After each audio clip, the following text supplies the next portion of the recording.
Olá pessoal, tudo bem? O meu nome é William Brandon e hoje eu vou fazer essa apresentação que é explicando microserviços para pessoas não técnicas. Até, só para reforçar antes da gente começar essa apresentação, ela realmente é para pessoas que não têm nenhum conhecimento, ou têm um conhecimento muito pouco em relação a como funciona a estrutura dos sistemas, da web, como funcionam a programação por trás da internet, né? É mais para tentar dar uma luz em relação às pessoas que ouvem sobre microserviços e não sabem exatamente o que é um microserviço. Tem uma ideia vaga e aqui a ideia é tentar fazer uma apresentação, também não indo muito no detalhe, mas dando esse overview em relação ao que seriam microserviços, tá? Então, para começar aqui a apresentação, vou falar um pouquinho sobre o que a gente vai ver hoje. Primeiro, vou falar um pouquinho sobre mim. Depois eu vou fazer uma explicação sobre como funciona a estrutura por trás da internet, que aí no caso eu vou começar a falar um pouco sobre alguns conceitos do que seria a internet, como que funciona essa organização de componentes e dessa estrutura, né, por trás, que faz a internet funcionar. Dentro dessa estrutura ela tem uma estrutura clássica, que é interessante entender ela antes de entender sobre os microserviços, que é nesse próximo tópico, que é como é a estrutura não tão nova do processamento. E depois que a gente teve esse entendimento tanto da estrutura antiga, né, que é a clássica, quanto a estrutura nova, aí tem uma reflexão em relação se uma estrutura é melhor que a outra ou não. Bom, para começar aqui, vou falar um pouquinho sobre mim. Bom, como eu falei também no início, me chamo William Breno. Eu sou desenvolvedor de software há quase uma década, apesar de eu ser relativamente novo, tenho 27 anos, então já é um bocado de tempo que eu estou trabalhando aí. Hoje eu estou trabalhando na Datum há quase um ano como desenvolvedor Java Senior. Está sendo uma experiência muito bacana. Como eu botei ali, né? Sou entusiasta de software livre. Eu gosto bastante de disseminar tanto um código livre para melhorar um pouco o que eu entendo sobre desenvolvimento, mas também devolver para as outras pessoas, para esse ecossistema que eu faço parte, que é a TI, um pouquinho do que ela acaba me dando no dia a dia, né? Então eu gosto de fazer e participar sobre coisas de software livre. E também gosto de disseminar conhecimento como eu estou fazendo agora nessa apresentação. E ali por fim, até como eu falei para vocês, né, que eu já trabalho na Data, até aproveitando esse espaço que a Data está me dando aqui para poder falar um pouquinho sobre essa apresentação. Eu sou um datuniano, então eu realmente faço parte da cultura da Datum. É uma empresa muito interessante e muito bacana e sempre nos inspira para fazer e aparecer nesses momentos para estar compartilhando conhecimento e nos deixar tranquilo para fazer essas apresentações. Então, é um depoimento bacana, mas eu realmente me sinto assim e eu acho que é legal isso, pra gente começar. Bom, agora de fato vamos começar essa apresentação. Como funciona a estrutura por trás da internet? Bom, basicamente a estrutura por trás da internet ela é dividida em duas partes, que seria a apresentação e interação com os conteúdos, ou seja, é a parte que a gente vê sobre o, o conteúdo da internet, né, que é gerado, que a gente interage com ele. Por exemplo, um site, um aplicativo. Esses são as caras que a gente tem, tipo um programa no computador. Pode ser também. Até hoje, nem coloquei aqui, mas também tem a questão da internet das coisas. Então a gente está interagindo até com uma Alexa da vida. Então isso também é uma interação, né? Com a internet, com esse conteúdo. Isso é uma coisa muito bacana. E nessa estrutura, até como eu já deixei ali, ela é dividida em duas partes, que tem essa questão do front-end, que são essas pessoas, ou essa estrutura que é mais voltada para o site, tá? E no caso, então, toda a estrutura que for do site que a gente acessa tanto no computador quanto no celular, e a gente está interagindo com aquele site lá, essa parte da interação, ela é desenvolvida, ela é estruturada pelo front-end. Agora, quando a gente está interagindo pelo celular, mas com um aplicativo, e não é exatamente um site, né, mas a gente está lá abrindo lá um iFood da vida, está abrindo um Twitter, esses aplicativos em si, isso é a parte mobile, né, que é que cria essa casca, essa forma, essa estrutura que entrega esse conteúdo para nós, tá? Então, esse é o primeiro ponto. E o segundo ponto, que inclusive é onde está inserido os microserviços, é a parte que processa a interação e disponibiliza esses conteúdos para a parte da apresentação, né? Que é a parte por trás. Até por isso que o nome ali é back-end. Então, essa é a estrutura que geralmente a parte da frente está interagindo com a parte de trás, e essa parte de trás ela está fazendo todo o processamento, está pegando todas essas informações que são geradas na interação com o conteúdo para retornar para aparecer como uma apresentação também. Então a internet ela é dividida nessas duas partes, no caso que é a parte que apresenta e a parte que processa. Agora também para começar a entender um pouco mais sobre os microserviços, vamos entender como se desenvolve essa parte do processamento, tá? Quando a gente começa em relação a essa estrutura do processamento, a gente tem que entender que existia uma estrutura antiga, que é a que eu estou falando agora, clássica, e depois eu vou entrar no microserviços, tá? Então, no caso, a estrutura clássica de processamento, provavelmente vocês podem ter ouvido, mas se não, ela é conhecida como monolito. O que seria exatamente isso? Vamos imaginar que seria um programa, pode ser até do computador, um programa único, que ele faz todas as operações. Ele recebe lá do site a informação do login da pessoa, mas também esse mesmo programa vai receber informação lá da compra de um produto desse site, tá? Ou se for num aplicativo, por exemplo, ele vai pegar tanto essa parte de editar ou pegar as informações do perfil da pessoa, né, para quando a gente está fazendo uma alteração, ou pegando o exemplo do Twitter, quando a gente for mandar um tweet lá, quando ele for disparar esse tweet, esse mesmo programa, seja um programa único, ele vai fazer todas essas operações. Tudo ele é em um programa só. Uma das coisas boas, até por isso que é uma estrutura clássica e ela começou assim, é que ela é fácil de criar. Porque a gente, como na parte né, que quem está criando esse conteúdo, ou essa estrutura, no caso, ela vai fazer essa aplicação, ele vai fazer esse programa e é um só. Então toda vez que eu precisar, eu estou começando a fazer essa aplicação. E aí eu preciso começar a expandir ela, a gente consegue colocando mais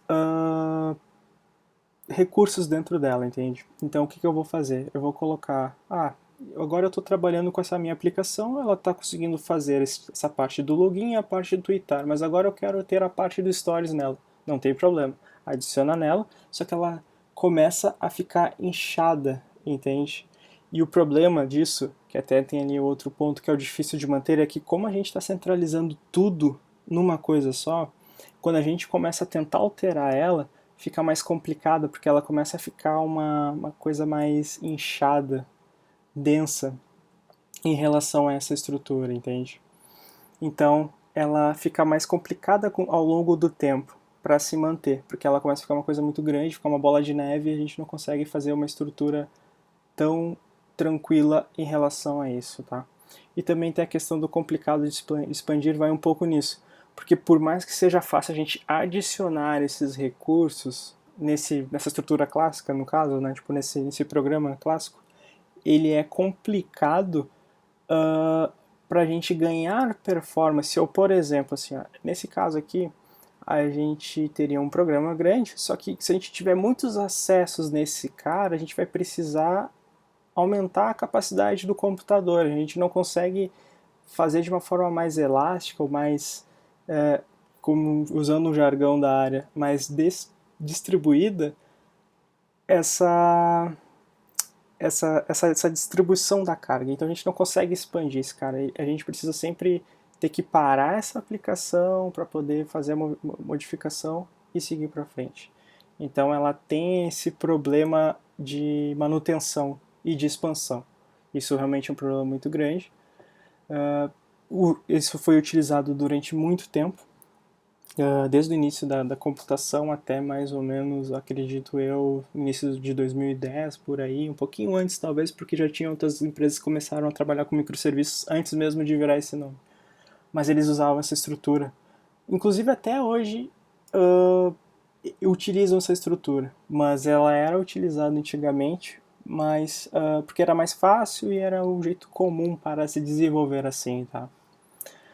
Bom, com esses problemas, foi gerada essa necessidade para fazer essa nova estrutura do processamento, tá? Então, por isso, aí tem essa estrutura que é não tão nova. Eu digo não tão nova também porque ela surgiu mais no início dos anos 2000, mas ela teve esse boom de utilização apenas na parte a partir de, acredito eu, 2013, 2014, e dali em diante ela começou. E até também por isso que não é tão nova, né? Porque a gente estamos em 2020, quase virando 2021, então é algo que começou e todo mundo está utilizando, só que muita gente utilizou não sabendo por quê, e virou esse nome, inclusive virou o nome desse título dessa apresentação. Bom, então, para explicar como é que é essa nova estrutura, né, ela é conhecida como os microserviços. Fazendo uma comparação em relação à aplicação que eu comentei antes, que era o monolito, né, que era uma aplicação só, inchada, que eventualmente vira... Ela começa pequenininha, mas ela vira grande porque ela começa a fazer todas as partes. A solução aqui foi o quê? Criar mais de um programa para fazer... para que cada programa ele faça uma operação específica, entende? Como eu expliquei para vocês antes. Quando a gente vai postar lá um stories, por exemplo, né? Essa ação de postar o stories ou de gerenciar todas as coisas relativas ao stories, ao invés da gente ter uma aplicação grande que faria isso e também teria dentro dessa mesma aplicação o gerenciamento de adicionar imagens no Instagram, botando agora no cenário explicando mais para o Instagram, a gente agora tem dois programas, tá? Um programa que vai processar essas informações específicas só do Stories e um outro programa que vai fazer o processamento apenas de subir ou de editar ou apagar essas imagens, entende? E todas as outras operações específicas também vão ter um programa específico. Então, ao invés de agora ter uma aplicação só, eu vou ter inúmeras outras aplicações que estão trabalhando especificamente para cada ponto, entende? Uma coisa bacana também delas é que elas se comunicam entre si. Então a gente não seria aparentemente parece ser uma vantagem, né, em relação a gente ter uma aplicação grande e não ter essa questão de ter uma comunicação. O problema é quando a gente tem uma aplicação inchada que a gente acaba usando uma aplicação enorme eventualmente para estar processando uma operação específica, entende?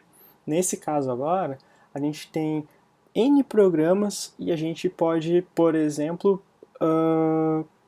eles vão estar comunicando ali entre si, eles vão estar trocando essas informações, só que tem uma questão a nível de carga também, em relação ao peso, ao processamento delas, que no caso elas vão, eventualmente, essa operação de stories, voltando nesse exemplo do Instagram, de stories que vai ser processado, ele vai ter um peso para a estrutura que está rodando esses programas maior do que só a parte das operações do programa que está tratando só das imagens do Instagram, entende? Então, isso a gente consegue dar uma ajustada em relação à carga de processamento nesses caras, entende? Ao invés de ter antes uma aplicação grande que poderia ficar ociosa a nível de processamento, e isso onera bastante a empresa, mas também onera bastante a própria usabilidade, entende? Porque o programa ele pode estar ocioso, ele pode estar processando ok, mas se tiver muita carga lá em cima, um lado pode estar estourando e o outro podia estar ok, entende? Então a gente poderia estar aumentando uma parte, aumentando o número de programas de um lado e diminuindo do outro, tá? Ele é difícil de criar. Por que é difícil de criar? Voltando ao exemplo do monolito, né? A gente é um programa só, então, tipo, quando tu começa, ele tem aquela sua carga de complexidade, mas tu só cria uma vez, né? Tu não precisa criar N programas para operações específicas. Então, tu cria uma vez e começa a adicionar essas operações, essas funções, né, dentro deste programa. Nos microserviços, ele é difícil de criar, até entre aspas aqui, mas é difícil porque como a gente fica responsável por adicionando mais operações nele, então toda vez que a gente precisa adicionar uma operação, ele tem esse custo de que a gente tem que, para esse programa, ele literalmente é tipo como se fosse programinhas iguais com uma estrutura parecida, então ele tem a complexidade do início. Então para a gente criar esse programa, ele tem uma curva de esforço um pouquinho maior no início, entende? Só pra gente definir ele. Mas depois que a gente define ele, para fazer alterações nesse sistema como um todo, ele é mais fácil. Até por causa disso, entende? Porque se antigamente eu tinha um programa grande, e nesse programa grande ele tinha várias operações lá dentro, se eu quisesse fazer uma alteração na parte dos stories, por exemplo, do Instagram, então eu teria que alterar esse cara e alterar todo o funcionamento na hora de disponibilizar essa modificação, entende? Com os microserviços já é mais fácil, porque como são programas separados, então quando eu precisar alterar o programa que trabalha e está fazendo o processamento dos stories, eu não preciso parar o que está trabalhando com as imagens, entende? Então isso nos dá uma visão, uma estrutura mais independente. Porque a gente não precisa parar todo o sistema quando a gente for fazer uma alteração. A gente precisa só parar uma estrutura, fazer a alteração nela e a outra vai estar rodando normal. Isso não vai ter nenhum problema. E o último ponto que eu acho que é o mais bacana, que até eu já falei um pouquinho antes, é o fácil de expandir. O que seria isso no caso? Voltando para o exemplo do monolito, que é um programa só. Se a gente tem uma carga muito alta de acesso ou de processamento, porque o que acontece, né? Quais são esses problemas? O de acesso é quando a gente tem muita gente utilizando. Só que a gente conhece até nossos computadores, por exemplo, o celular, né? Quando a gente tem poucos programas dentro dele, ou a gente tem pouco conteúdo dentro dos computadores ou dos celulares, ele roda tranquilo. Agora, quando a gente começa a exigir mais dele, colocar mais recursos lá dentro, salvando mais informações e colocando mais programas, ele começa a ficar mais lento.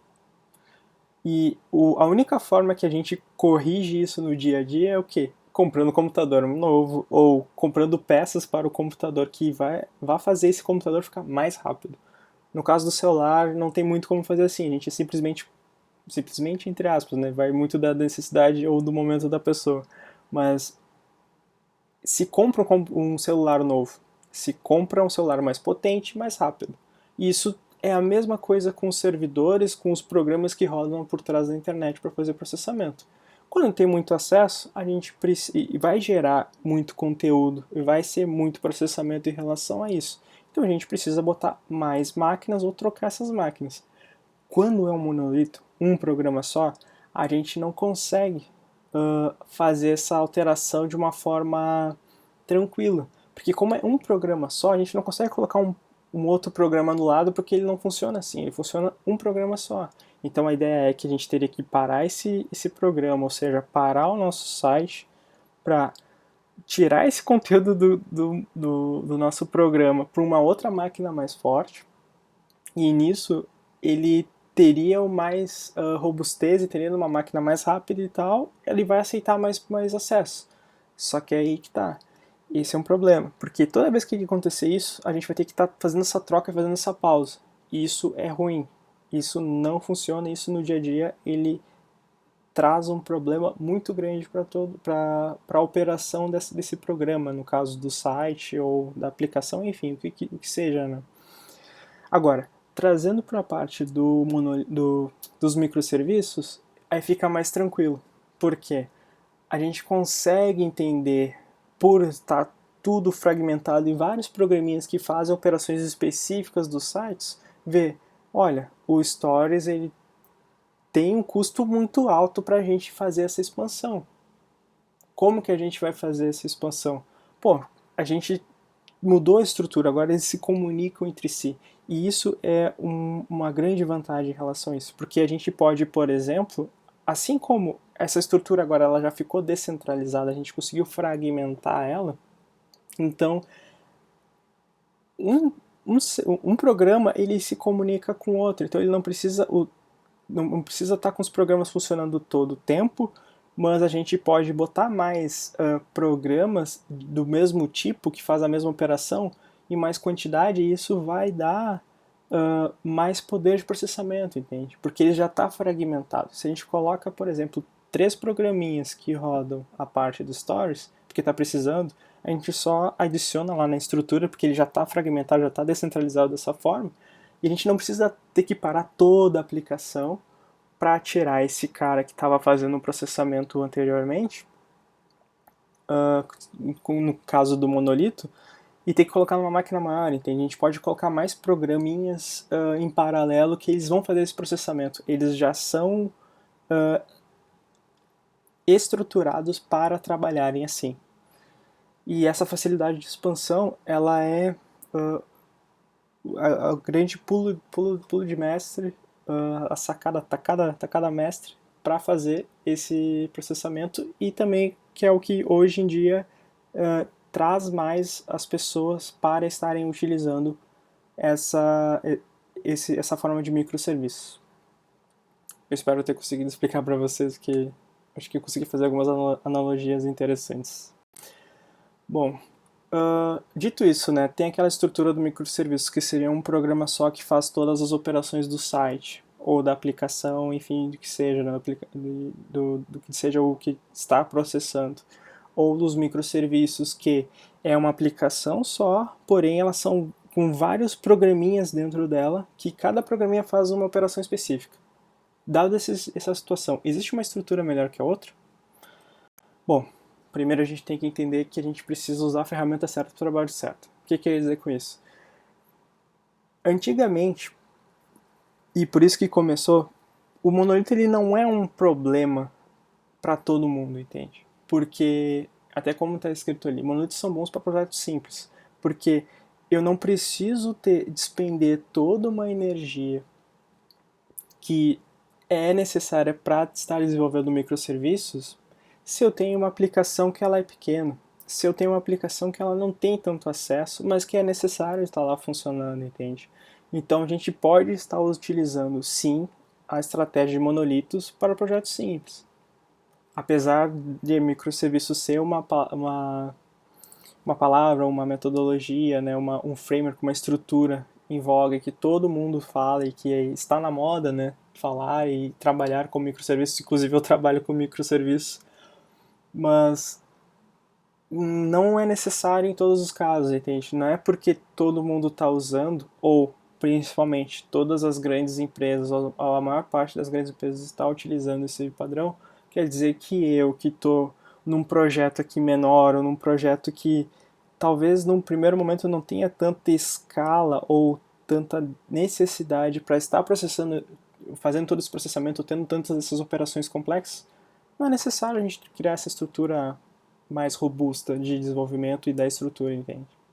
Então, monolitos, eles sim continuam, essa estrutura clássica sim, ela continua sendo boa para realizar os projetos, mas com muita parcimônia. A gente tem que entender que o projeto é simples. E também não é um problema, por exemplo, começar com um monolito num projeto simples e ver que ele começa a ficar complexo, só que ao invés de a gente fazer a estratégia antiga, que era percebendo que a aplicação estava, nesse programa, ele está ficando complexo, cheio de operações, que a gente continua colocando operações. Não, não é assim. Aí nesse caso, vem em relação à explicação do microserviço. Então transforma esse cara, recria ele como um microserviço. E aí sim, ele vai tomar todas as vantagens do microserviço. E vem esse segundo ponto agora. Então, tipo, se eu tenho um projeto que ele é complexo, que ele é grande, que ele vai demandar muitos acessos, muitos usuários, e tem uma complexidade muito grande, e a gente precisa estar trabalhando com informações muito importantes em um volume muito grande, então a gente precisa do microserviço. E cara, utilizando microserviços nesses ambientes, trazem um ganho absurdo para o projeto, trazem um ganho absurdo para os desenvolvedores, porque eles não vão estar utilizando todo esse problema, e as pessoas que estão utilizando o próprio aplicativo, o próprio site, que tem esse processamento por trás nessa estrutura, eles vão se sentir melhor porque eles vão sentir a velocidade, vão sentir esse problema e não vai ter esses problemas que eu falei do monolito quando ele se torna grande demais, entende? Então, essa separação acho que ela é bem importante e bem certeira. Monolitos, quando a gente começa um projeto que é simples e não sabe para onde vai ir. Se esse monolito virar complexo, ou se a gente começa um projeto e sabe que esse projeto já é complexo, então a gente vai para o microserviço.